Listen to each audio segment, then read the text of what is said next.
have a complexity here, which I know presents challenges because it's a mess, really. We have 2-bromo-3-methyl pentane in the presence of a chemical species, a methoxide, which I hope you will recognize could act as a base. That is, it could look at that organic molecule and say, I'm going to steal a proton from that. Or it can act as a nucleophile. If it acts as a nucleophile, it means that the oxygen of the methoxide will attack the carbon that's got a good leaving group to form a new chemical species to substitute for the bromide. Methoxide would substitute for bromide. And I pointed out that usually in the presence of a strong base, strong nucleophile, the choices are either a bimolecular elimination or an SN2 reaction, a nucleophilic substitution, a bimolecular nucleophilic substitution. So the elimination reaction would, of course, produce something like this, or this, and the substitution product would, these were both elimination products,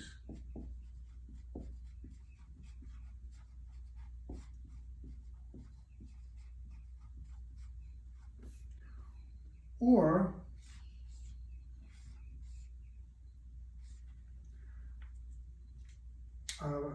the substitution product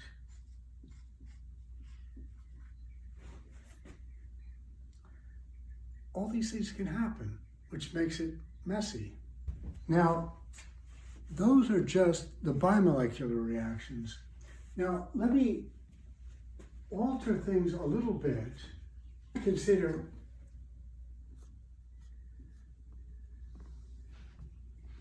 a related reaction with the same organic substrate, but now in the presence of a weak nucleophile or a weak base, one that doesn't have a negative charge. There are several things that can happen. There could be an SN1 reaction. That means that the methoxide of the methanol would substitute for the bromide, but it would be in a two-step process. First, we'd have to wait for the organic molecule to spontaneously form a carbocation. That carbocation would probably rearrange quickly to form from a secondary carbocation to a tertiary carbocation, which is a result of a hydride shift.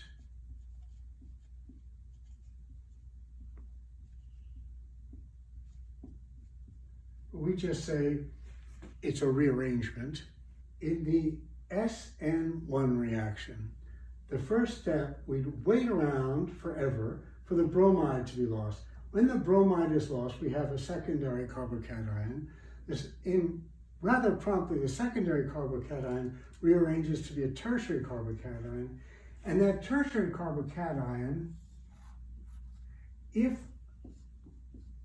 even a weak nucleophile comes along, the tertiary carbocation is formed.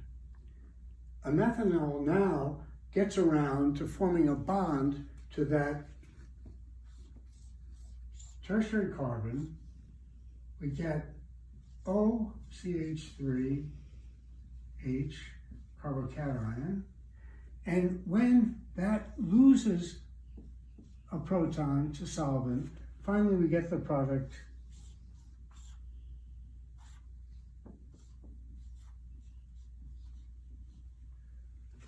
a 3-methoxy 3-methyl pentane. Complicated, no? It is complicated. So what you will have to face with these,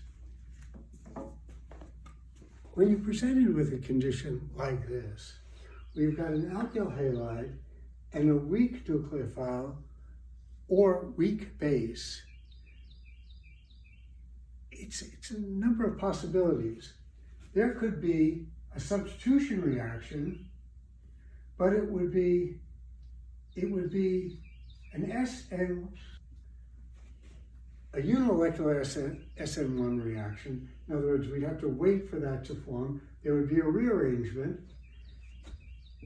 There could be an elimination reaction. Again, it would be one step, one chemical species in the rate determining step, which would be loss of bromide. You'd have to say which ones.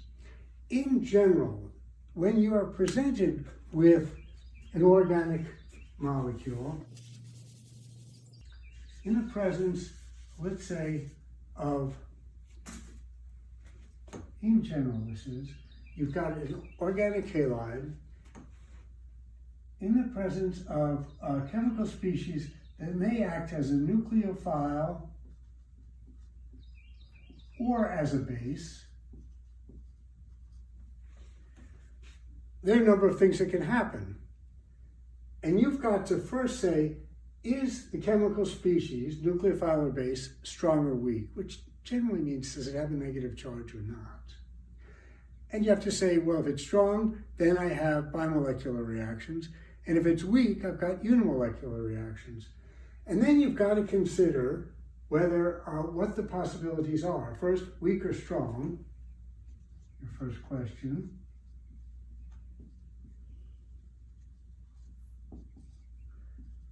And you've got to say, if weak, rearrangement's possible or not.